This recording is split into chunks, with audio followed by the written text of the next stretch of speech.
1번으로 기억을 해야 될 건 여기에 교재에 나와 있는 자기 교수 단계인데요. 실질적으로 이 자기 교수 단계 교사 학생이라고 하는 이 입장에 교수는 워딩대로 기억을 하셔야 되고, 과거에는 그냥 워딩대로 정답을 쓰는 게 출제가 됐었습니다.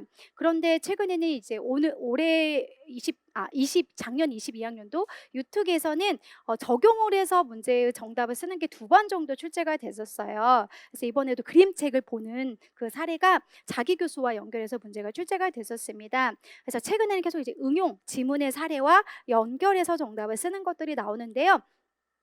그러한 것들은 다 여기 나와 있는 5단계에 비추어서 출제가 되더라고요. 그래서 기출문제를 과거에 우리가 출제가 된 객관식 문제를 풀더라도 이 2단계가 약간 책마다 설명하는 게 다른 부분으로 나와 있어요. 그럼에도 불구하고 선생님들은 계속 여기 나와 있는 교재 혹은 기출문제에 있는 거대로 공부를 하셔야 될 것 같고요. 추후에 저희가 프린트를 보더라도 너무 또 다른 거에 집중해서 기억하지 마시고 그냥 키워드 위주로 이렇게 보는 것도 있고 이렇게 보는 것도 있다라고 하는 정도만 점검해서 한번 보도록 하겠습니다.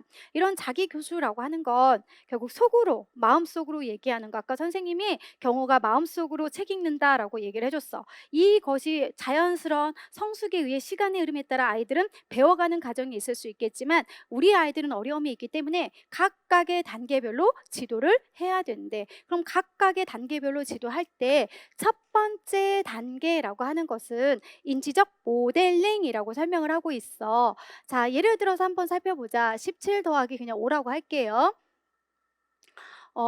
17 더하기 5라고 했을 때 2자리 더하기 1자리죠. 그럼 교사가 먼저 큰 소리로 문제 푸는 걸 보여주는 거죠. 7하고 5하고 1자리 더해주면 12가 되고 15자리 1과 2를 더해주면 2가 되는 거지 라고 해서 제가 시범을 큰 소리로 지금 말을 하면서 1자리 15자리 설명하고 지금 아이에게 푸는 과정을 보여주고 있습니다. 즉 시범이라고 하는 걸 지금 보여주고 있지요. 그래서 학생은 이를 관찰하는 것이 특징이다라고 보시면 되겠습니다. 이게 이제 인지적 모델링이라고 한다면 외적 안내, 외연적 안내 다 똑같은 말이다라고 보시면 되고요. 추후에 선생님들이 외적 자기 교수도 외연적 자기 교수라고 하는 것과 똑같은 말이고, 내적이라고 하는 것도 내연적 자기 교수라고 하는 말과 똑같은 것이라고 보시면 되겠습니다. 여기 있는 단계의 명칭, 용어가 약간 책마다 다를 거예요. 다 볼 수 없으니까 그냥 하나만 정확하게 기억해도 돼요. 자, 외적 안내, 외연적 안내라고 하는 것이 있어요. 그러면 학생은 교사의 지시에 따라 같은 과제를 수행을 한대요. 같은 과제라고 하는 것은 결국 2자리 더하기 1자리라고 생각하시면서 머릿속에 그냥 저는 그냥 똑같은 걸로 이어서 갈게요. 아이가 7하고 5 이렇게 하고 이렇게 해서 2라고 하는 것을 수행을 할 때 잘 못한다고요. 그럼 옆에서 선생님이 크게 얘기해. 이르자리를 이르자리끼리 한번 더 해볼까? 뭐 15자리는 15자리끼리 한번 받아 올림 있는 거 해서 같이 계산을 해볼까? 라고 해서 아이가 이 문제를 풀고 있을 때 큰 소리로 이르자리, 15자리에 해당하는 과제 수행 단계를 크게 얘기해 주는 과정이 있구나라고 보시면 되겠습니다. 그래서 그냥 설명, 내용을 쓰라고 한다면 이대로 보시면 되고요. 추후에 적용하는 문제는 기출문제 사례를 보고 제가 또 설명을 해드리도록 하겠습니다. 그래서 아이가 같은 과제를 수행을 하고 있을 때 교사는 옆에서 과제하는 동안 큰 소리로 과제 수행 단계를 말해준다. 자, 이렇게 해서 학생과 교사 역할이 구분이 되어 있다면 이 3, 4, 5라고 하는 건 너무 쉽습니다. 학생은 큰 소리로 과제 수행 단계를 말하면서 같은 과제 수행해요. 그래서 17 더하기 5 아니면 18 더하기 6 뭐 이렇게 2자리 더하기 1자리를 크게 소리를 내면 옆에서 교사가 잘 풀고 있는지 안 풀고 있는지 관찰을 잘 하고 틀리게 풀고 있어요. 그러면 어떻게 해주면 될까요?